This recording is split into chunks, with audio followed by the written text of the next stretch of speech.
My name's Adam Collings for Listen Technologies, and today we're talking about the docking stations for the ListenTALK system.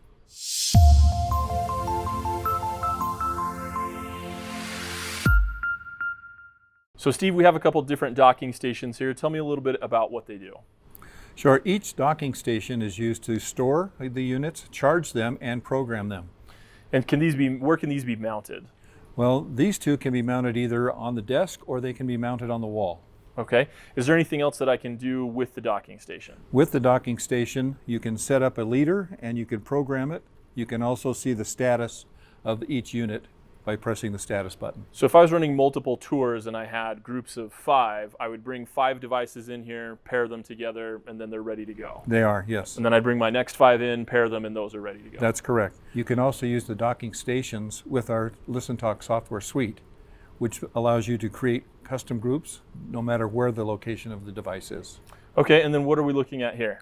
Well, here we're looking at a portable system. It has a 16-unit docking station in it.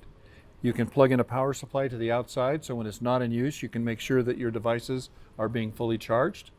And you can carry it with you. It has a space for all your headsets and all accessories that you might need. So I would think, an ideal use for something like this is if I have multiple locations and I want to be able to take this same system to different locations to tour those facilities, I'd want to definitely have something like this. Oh, absolutely. So it looks like we've got a lot of great options here for charging the ListenTALK system. Give us a call and we'll make sure that we select one that will work best for you.